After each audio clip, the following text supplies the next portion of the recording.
Ya está todo preparado para empezar el partido en la casa de los Gutiérrez con IKEA. Atrás está el sofá Civic, con diferentes covers para hacer match con cada selección. En el medio, los vasos Lodrat, repartiendo bebidas por todo el campo. Calentando por si viene alguien extra está la silla plegable Gunde. Y arriba, Ostaval, la coffee table de 2 alturas marcando un gol con cada snack. Visita IKEA y logra crear el line-up ganador para disfrutar del fútbol en tu casa. Con buena calidad y buen precio. IKEA, sueña sin medida. Ser podcast.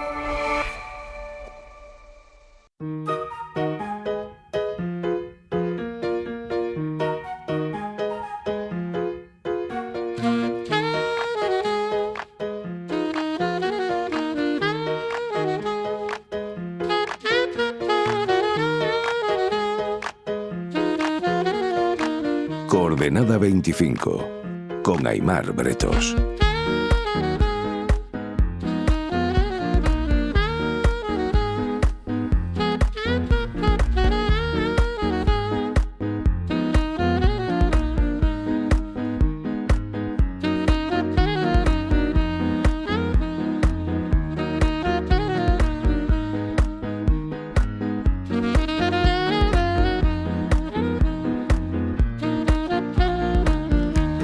Pablo Simón, buenas noches. Buenas noches, Aimar. Bienvenido de nuevo a Coordenada, Pablo. Gracias, ¿En qué coordenadas se está moviendo el voto de la clase trabajadora? Digo clase trabajadora porque lo de clase obrera sigue vigente. Bueno, a ver, desde luego, si ha habido una mutación de esta idea de clase obrera a clase trabajadora, tiene que ver con cómo han cambiado los imaginarios. Tú dices clase obrera y la gente se imagina a Charles Chaplin en tiempos modernos. Dices clase trabajadora y todo el mundo se identifica porque trabajamos por cuenta ajena la mayoría de los españoles y alguien nos paga el salario.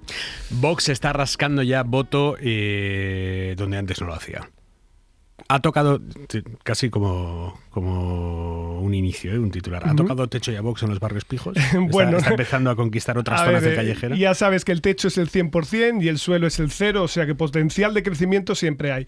Tal vez la novedad sea que como Vox ha pasado de ser un partido eminentemente antiprusés a un partido eminentemente antiinmigración, y esto lo vemos también en la evolución de su discurso, lo que vemos es que le comenzaron votando las clases más acomodadas y la gente con más renta, y ahora lo que vemos es que la gente de renta baja, que antes votaba a PP o se abstenía, está empezando a votar por Vox. Esta tal vez sea la novedad que estamos empezando a ver ahora y también explica por qué el bloque de la derecha se está ensanchando tanto. ¿Qué opinas de esa reflexión? En fin, que yo se lo escuchaba a gente muy lista, que dice, no hay más tonto que un obrero que vota a la derecha. Bueno, pues tan listos no serán porque hay algo evidente, ¿no? Y es que no hay identidades prepolíticas, no hay un interés fijado sobre lo que uno es y eso se traduce directamente en lo que uno vota. Esto no es así, sino que se lo digan a Kamala Harris, ¿no? Con el voto latino. La gente se piensa que los votos son de la propiedad de alguien, no en absoluto. Y de hecho, y lo más importante es que la gente es muchas cosas a la vez.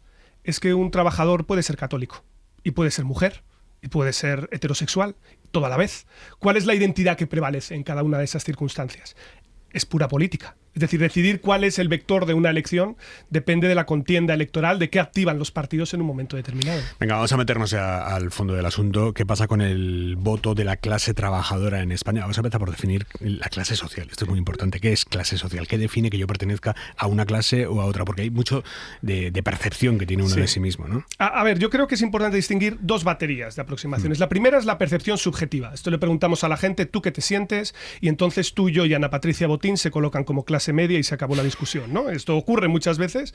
Y luego está la aproximación que tiene la mayoría de los sociólogos, que es, en vez de preguntarle a la gente, es simplemente ver su estructura ocupacional, es decir, ¿dónde estás trabajando? Y eso ya nos puede dar pistas sobre cómo eso luego se traduce en tus valores. ¿Qué es lo que pasa? O sea, que la clase social no es cómo se siente uno. Bueno, sí lo es y no lo es. Vale. Es decir, lo que uno percibe tiene relevancia política, pero la mejor manera y la más limpia de aproximarse a esto, la más objetivable, es simplemente ver dónde estás trabajando. Y ahí es donde viene la disputa. Los sociólogos clásicos, desde la Segunda Guerra Mundial para aquí, básicamente lo que hacían era meter en la coctelera ocupación, educación, personas a cargo, ¿vale? Era la matriz weberiana clásica y te salían 5 más o menos clases sociales, ¿no? Directivos, servicios, clases medias y luego lo que llamábamos trabajadores de cuello azul, que es lo que podríamos decir son los obreros tradicionales, algunos cualificados y otros no cualificados. A partir de los años 80-90 nuestras sociedades se terciarizan. Hoy hoy los obreros han cambiado. Es más, hoy los obreros están en el sudeste asiático, si me permites la provocación. Ni siquiera están hoy en Occidente en la misma proporción. Y esto hace que las nuevas ocupaciones o aproximaciones a la clase social consideren no solo esos vectores, ¿no? Educación, personas a cargo, tipo de sector, sino también el tipo de trabajo que desempeñas, que es lo más interesante de todo. En función de si tú tienes, por ejemplo, un trabajo que empleas mecanismos rutinarios o, por ejemplo, que contactas con otras personas de cara al público, porque sabemos que eso moldea tus valores. Tú puedes tener una formación de grado medio y ser trabajador social y fontanero.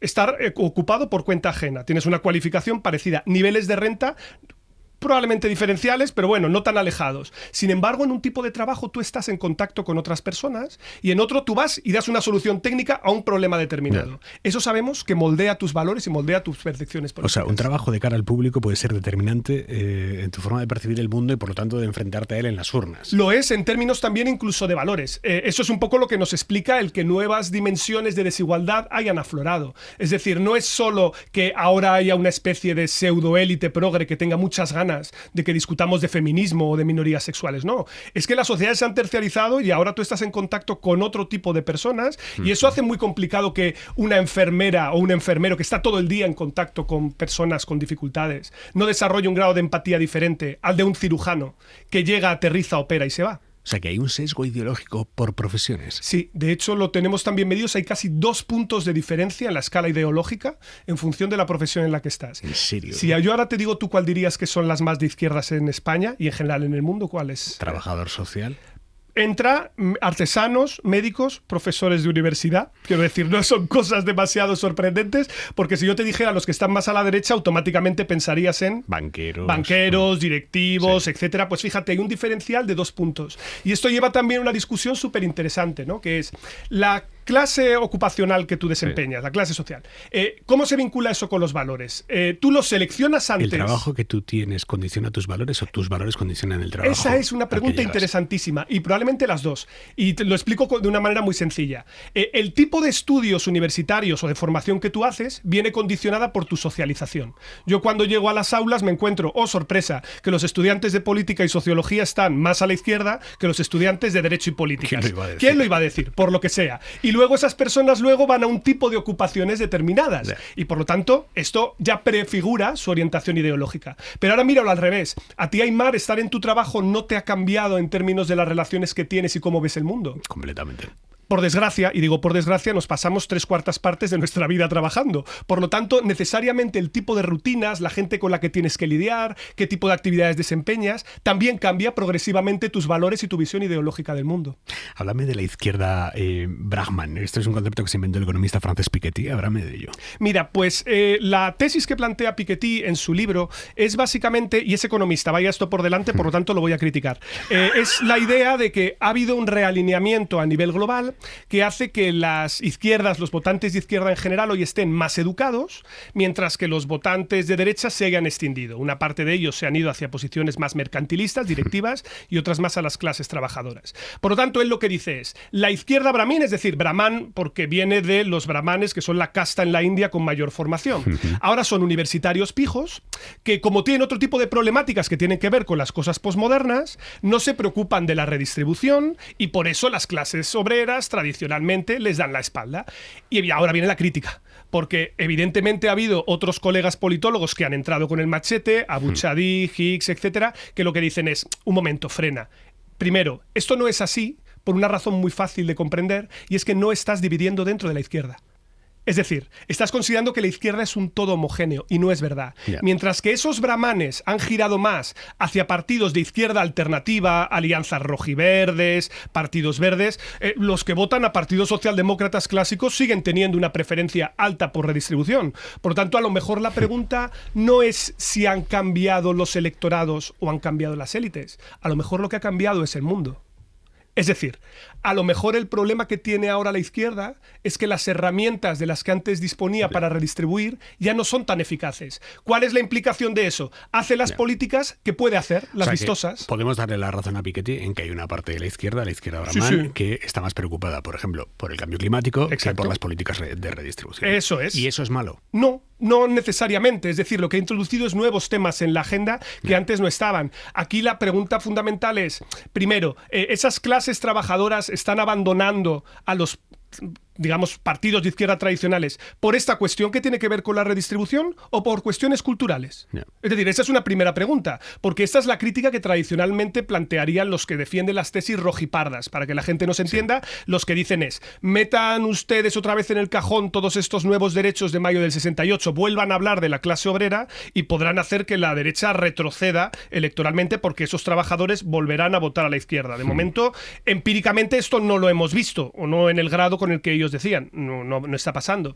Pero del otro lado, aquí es donde viene la cuestión clave para mí, que es que ha habido un cambio en las élites y en las preocupaciones que tienen, por supuesto, pero, y esto es lo más importante, las desigualdades se han vuelto también más complicadas que antes, claro. También. ¿El potencial que tiene el Estado hoy para redistribuir es más reducido? Sin duda. ¿Y esto qué efecto genera? Y de ahí es de donde viene la crítica. Que claro, ¿qué es lo que puede hacer fácilmente un partido de izquierdas en el poder? Fácilmente, sin demasiado coste. Políticas de derechos, políticas vistosas. Es más fácil aprobar una ley de paridad Que redistribuir que toda la renta. acabar con la brecha salarial Claro. de género, porque las políticas son más sofisticadas, son más complejas. No. Y ahí es donde la incapacidad muchas veces del Estado ha dejado a la izquierda desarmada. ¿Quién es la izquierda Brahman en España? La izquierda Brahman está bastante bien equilibrada, ¿eh? Tenemos aquí desde la izquierda tradicional, el espacio a la izquierda del PSOE, hasta dentro de las élites socialistas tradicionales. Hay mucha gente que podríamos ubicar en ese espectro. La inmigración siempre activa el voto ultra. No, y aquí hay una cosa que me gustaría puntualizar. La mayoría de los estudios que tenemos señalan que la gente, cuando se relaciona con migrantes en circunstancias de estabilidad, no desarrolla necesariamente actitudes xenófobas o vota a partidos de extrema derecha. Por el contrario, cuando hay cambios vertiginosos, cambios bruscos en la llegada de migrantes, sí. O sea, que lo que molesta no es la presencia de la inmigración, sino la llegada de la La inmigración. llegada masiva, tensionamiento de los servicios, dificultad de inclusión. ¿Quiénes son estos desconocidos que acaban de llegar a mi barrio? ¿De dónde salen? Esto nos ayudaría a entender por qué la extrema derecha europea comienza a crecer sobre todo a partir de la crisis de los refugiados. Ya. Y esto podría explicarnos también parte del crecimiento de O Vox. sea, pero la inmigración que ya tienes, esa no te molesta. Esa no, eso en un Porque principio no te genera un rozas el efecto cariño. directo. No, claro, porque ya te has relacionado, ya Ya. has establecido lazos. Si nosotros tuviéramos una posición en la que la migración fuese estable, desde Alport en los 60 lo sabemos, el roce hace el cariño. Es decir, nos terminamos mezclando e interactuamos. La llegada de migración nueva que genera distorsiones, eso es lo que genera que el discurso del miedo, de la tensión, sea más vendible a determinados sectores sociales. Explícame por qué Vox está centrando buena parte de su campaña en Extremadura, en la inmigración, cuando Extremadura es una comunidad con una tasa muy bajita de inmigración. Porque la cuestión clave estriba en construir cuál es el grupo alieno, el grupo externo, el exogrupo. Da igual que la realidad... El otro. No, exacto. Es decir, da igual que la realidad fáctica sea que tú no te relacionas o que no hay migración. Por ejemplo, te pongo un ejemplo. En las zonas rurales Sí. hay menos migración que en las zonas urbanas. Y las zonas rurales votan más a Vox de lo que le hacen en las zonas urbanas. ¿Por qué? Porque da igual, es decir, lo que penalizas es el cambio en esa percepción de homogeneidad cerrada que tienes en determinadas comunidades. Y por eso da exactamente lo mismo, y por eso Vox tira de marca y habla de migración, aunque no exista tal dinámica en Extremadura, justamente porque sabemos que los migrantes allí no van, sino que van a donde hay nichos de empleo. Se está tocando una tecla que es la del chauvinismo del estado del bienestar, que es las ayudas para los de aquí. Así es. Los servicios primero para los de aquí. O sea, no hablamos de cómo crecer para financiar los servicios para todos los que estamos de aquí, seamos de aquí o vivamos aquí. No, es cómo repartimos lo que hay, ¿no? Sí, y yo creo que esto es muy interesante teórica y empíricamente. Teóricamente por una razón. Las ideologías de la Ilustración que defendían la libertad, la igualdad y la fraternidad tienen un pequeño problema, que no dicen libertad, igualdad y fraternidad, ¿para quién? Es decir, ¿cuál es la comunidad de solidaridad? ¿Quién tiene que ser libre? ¿Quiénes son iguales? Lo implícito que llevaba la Revolución Francesa es que era para los franceses, ¿no? Que eran los de allí. Por tanto, aquí hay un primer problema que es ¿cómo llenas esa comunidad política de manera efectiva? Y segunda cuestión de carácter empírico, que es llevamos un montón de tiempo de recortes en los estados de bienestar. Estamos en una dinámica que evidentemente se ha perfilado como de suma cero. Es decir, es más creíble decir que vas a darme más a mí a costa de otro que decir que vamos a generar crecimiento para todos. No os preocupéis, abriremos nuevos centros de salud y no habrá problema porque los nuevos llegados también tendrán acceso a la sanidad universal. Claro, entonces tú vas a alguien de una zona rural, periférica o de su barrio y dice, mis servicios públicos están tensionados, cada vez tengo menos doctores, se están cerrando clínicas. No resulta creíble. Por lo tanto, ¿qué es lo que termina calando? La idea de la competencia por los recursos escasos. Y es justamente ahí donde Vox y los partidos de derecha radical activan la pulsión de que tú tienes que ser solidario con los tuyos. ¿Y quiénes son los tuyos? Yo te lo voy a decir. Esa es la cuestión clave. Ellos son los que delimitan cómo se es correctamente francés, español, italiano, alemán. ¿Ya le gustaría a Vox tener los niveles de apoyo que tiene, por ejemplo, la extrema derecha en Francia, o que lo tiene en Italia con Meloni o Salvini? Nos está escuchando Guillermo Fernández Vázquez. Buenas noches, Guillermo. Hola, buenas noches. Hoy hacemos un doblete de profesores de Ciencia Política de la Carlos III de Madrid. Guillermo además ha publicado ¿Qué hacer con la extrema derecha en Europa? Lo ha publicado con Lengua de Trapo. Guillermo, ¿Vox está siguiendo una hoja de ruta que le permita alcanzar niveles de apoyo como los que tienen sus socios europeos, que son sustancialmente mayores, por ahora al menos? Sí, lo que parece claro es que Vox en el último año, en realidad, desde que rompe los gobiernos regionales, ¿no?, con el Partido Popular, ha hecho de la anti-inmigración el eje de su estrategia, ¿no? Hasta ahora, Vox era fundamentalmente un partido nacionalista español, pero su enemigo, su otro, como decía antes Pablo, el adversario era el nacionalismo catalán, el separatismo, digamos un enemigo interno, ¿no? Y ahora parece que ha girado en la línea que no solo la extrema derecha europea, sino también la norteamericana, ¿no?, está en la misma línea, diciendo, bueno, nuestros enemigos, mi eje fundamental es la oposición a la inmigración, ¿no?, y la inmigración fundamentalmente musulmana. Creo que en eso sí que hay un cambio notable. Tú conoces muy bien el caso francés. Allí, Agrupación Nacional, lo que antes era el Frente Nacional, también hizo un cambio. Actualizó sus discursos sobre familia, sobre homosexualidad. ¿Cómo fue esa evolución allí en el caso francés? Sí, en el caso francés tuvo mucho que ver con el liderazgo de Marine Le Pen a partir de 2011, donde ella toma el liderazgo en el 2011, muy traumatizado su partido, por así decir, por lo que ocurre en el año 2002 con Jean-Marie Le Pen y Chirac en la segunda vuelta, y digamos la gran resistencia, la gran ola que hay en la sociedad francesa contra Le Pen, ¿no? Como decir, diciendo, oye, esta gente es contraria a los valores de la República y por tanto hay que votar a Chirac porque precisamente somos republicanos, demócratas, etcétera, etcétera, ¿no? Y para contrarrestar eso, Marine Le Pen pues adopta un lenguaje muy distinto, un lenguaje republicano, incluso coquetea con el feminismo, coquetea incluso con una parte del ecologismo, incluso con una parte del animalismo, y moderniza mucho su lenguaje, mucho. En ese sentido, la extrema derecha francesa es un poco una excepción, ¿no? Lo hemos visto hace poco con el hecho de que cuando el gobierno de Macron apuesta por introducir el derecho al aborto en la Constitución, la extrema derecha, que en cualquier otro país hubiera dicho que no, en Francia da libertad de voto, incluso Marine Le Pen deja entrever que ella es favorable a introducir el derecho al aborto en la Constitución, ¿no? En ese sentido, yo creo que la extrema derecha francesa es un poco una rara avis, es un poco rara en el panorama de las extremas derechas europeas. Guillermo, haciendo una comparación con Vox y con Reagrupamiento Nacional, allí que las estrategias de homonacionalismo y feminacionalismo, es decir, atraerse a segmentos homosexuales o de minorías sexuales, o el voto femenino, ir poquito a poco cerrando la brecha, han tenido éxito, ¿tú crees que Vox podría tener la capacidad para hacer lo mismo en España o esto está todavía a años luz?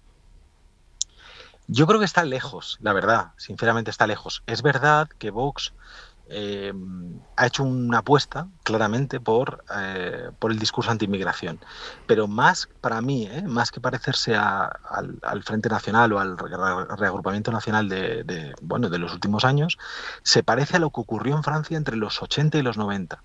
Es decir, en los 80 el partido del viejo Jean-Marie Le Pen era un partido de extrema derecha, anti-inmigración, pero que fundamentalmente atraía a electores de derecha, urbano, clases altas, contra precisamente un gobierno de izquierda, ¿no?, de Mitterrand, y antes contra un gobierno socialcomunista que llamaban. Y en los 90 consigue, precisamente martilleando con el discurso anti-inmigración, atraerse poquito a poco un electorado más de clase popular. No solo, quiero decir, manteniendo las clases altas, digamos, penetrar en el electorado popular. Y aún diciendo somos un partido de derecha, somos claramente un partido de derecha. Creo que eso es un poco lo que está intentando Vox hacer aquí. Pero la parte más, por decir así, homonacionalismo, estado del bienestar chauvinista, yo la veo un poco lejana aún. Pero bueno, es discutible, sí. Pero yo la veo un poco lejana. Pero igualmente es verdad que yo creo que lo sustancial es que hay un cambio. Se ve un cambio y un intento también de ya tenemos una parte del electorado, digamos, más o menos conquistado, vamos a por nuevos segmentos de electores. Guillermo, una pregunta también, otro diferencial con Francia, inmigración latina. Es decir, ¿cómo se relaciona Vox con la inmigración latina? Porque claro, en el contexto francés, respecto a la islamofobia, es bastante fácil de identificar, pero aquí Vox tiene un dilema distinto, ¿no? Sí, y en ese sentido a mí me pareció muy, muy llamativa la última entrevista que hace Santiago Abascal con Enric Juliana en La Vanguardia, en la que claramente el líder de Vox se posiciona contrario a toda inmigración, también la latina. Dice claramente, no, mira, ya no necesitamos más inmigración, ni la buena ni la mala, por así decir, ¿no? Y en ese sentido se diferencia de Ayuso, ¿no? Que está claramente diciendo, bueno, hay una inmigración buena, que sería digamos, la de los países hispanohablantes, y una mala, que sería la de los países donde la religión mayoritaria es el Islam. Creo que ahí Vox adopta una agenda que es una agenda más bien extranjera, curiosamente, ¿no? Que es la agenda norteamericana. ¿Cuánto le puede funcionar? No lo sé, pero yo tendería a pensar que es relativamente torpe ese movimiento, ¿no? Porque precisamente en un país como España, donde hay tanta, y en regiones como Madrid, ¿no? Donde hay tanta inmigración proveniente de Hispanoamérica, decir no queremos más inmigración, incluso estamos dispuestos a deportar, a ordenar, creo que es torpe, sobre todo porque Vox precisamente se ha hecho un nombre, por decirlo así, en la extrema derecha europea, precisamente por sus vínculos con la extrema derecha norteamericana, pero sobre todo con la latinoamericana. O sea, con el hecho de que ahora mismo lo acabamos de ver, ¿no? El principal aliado en España de José Antonio Cast, el nuevo presidente chileno, es Vox. Sí. Claro, es Vox, ¿no? Entonces, bueno... Por cierto, Guillermo, cuéntame eso de que Vox está mandando a sus chavales a curtirse con Milei, con Cast, a través de la Fundación Disenso. ¿Cómo es eso? Claro, ahí yo creo que una idea que eso sí me parece que ha sido que es importante del mundo de Vox, digamos, del mundo amplio de Vox, incluyendo la Fundación Disenso, es que hace mucha apuesta por lo que ellos llaman disputa cultural o guerra ideológica y tiene unas becas, un programa de liderazgo para formar a jóvenes, fundamentalmente atrayendo jóvenes de Latinoamérica. Los becan, los forman y después esa gente se convierte en asesores de Milei, de Cast, etcétera, etcétera, ¿no? En Perú también. Y claro, luego resulta que Milei se hace presidente de Argentina o Cast de Chile y Vox tiene no solo una relación directa, sino casi, y no solo una influencia, sino casi hay gente como que le debe algo, que le debe algo a Vox. Y por eso, por ejemplo, es curioso esas guerras, ¿no? Dentro del mundo de la derecha, como la Fundación Disenso se ríe en cierto modo de FAES, ¿no? Diciendo, mira, de todos esos gobiernos de derecha en Latinoamérica, incluso en Estados Unidos, yo soy el principal interlocutor y no FAES, ¿no? Y como diciendo, y eso hace arrabiar al mundo de José María Aznar, pero no tiene nada que hacer. Por ahí hemos ganado, ¿no? Guillermo Fernández Vázquez, mil gracias. Buenas noches.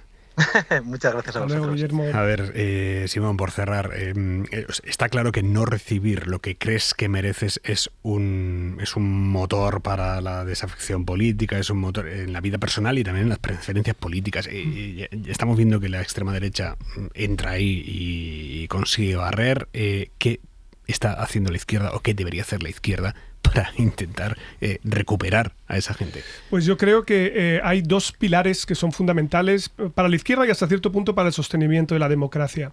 La primera es la eficacia. Esta es una dimensión que se ha olvidado totalmente, y lo que dicen hoy los sistemas autoritarios y también hasta cierto punto los que le escuchan en nuestras sociedades es que no tenemos capacidad para generar crecimiento y redistribución. Entonces el primer elemento, lo primero que tendría que tener la izquierda en el punto de mira es: necesitamos un Estado que funcione. Si el Estado no funciona, no puede redistribuir, no puede ser eficaz, no puede generar crecimiento. Y segundo elemento, y esto es fundamental, comunidad. Si tú no eres capaz de construir comunidades de solidaridad, que por lo tanto busquen el mínimo común denominador de un montón de colectivos diferentes, heterogéneos, con muchas demandas, pero que se pueden articular detrás de una bandera tan sencilla como la dignidad, seguirás perdiendo caudal político. Y eso pasa por reconstruir nuevas categorías y reconstruir también nuevas alianzas.